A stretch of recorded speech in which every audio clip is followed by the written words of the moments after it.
Nasa 51 mga miyembro ng 4Ps mula sa lungsod ng Malabon at Navotas ang nakatanggap ng libreng mobile phones mula sa Department of Social Welfare and Development o DSWD. Si Noel Talakay ng PTV sa Balitang Pambansa. Noel. Nakatanggap ng smartphones ang 51 miyembro ng Pantawid Pamilyang Pilipino Program o 4Ps mula sa lungsod ng Malabon at Navotas ngayong araw. Ito ang ceremonial activity ng Department of Social Welfare and Development o DSWD para sa nasabing programa na ginawa sa Navotas Sports Complex. Ayon sa DSWD, layo nito para magkaroon ng mas madaling pag-access sa mga financial services gamit ang digital platform. Kasama na dito ang cash grant ng DSWD at para maging digital financial literate ang mga miyembro ng 4Ps. Maliban sa mga smartphones, namigay din ng tigya 2,000 pesos ang mga dumalo ngayong araw dito sa Navotas Sports Complex. Bilang bahagi naman ito, Alan, ng Assistance to Individual and Crisis Situation o AIC program.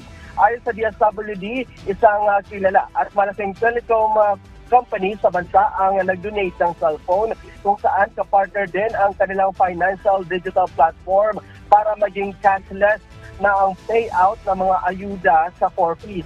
Habang ang Ayala Foundation at BPI Foundation naman ang nagbahagi ng financial literacy sa mga dumalo ngayon dito. Phone ay yung nasa level 1.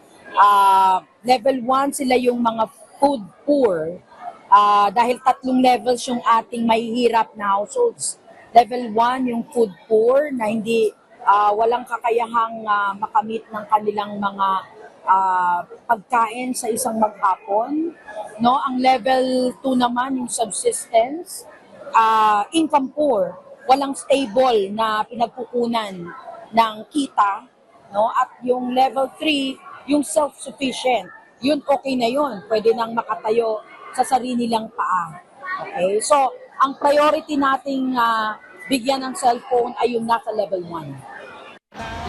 Alan, ang kabuang bilang ngayong araw na dumalo dito ay nasa 800 4Ps beneficiaries. 61 doon ang nabigyan lang ng smartphones dahil sila yung nasa kategorya na level 1. Pero lahat ng 800 na yun, Alan, ay nakatanggap ng AIC financial assistance.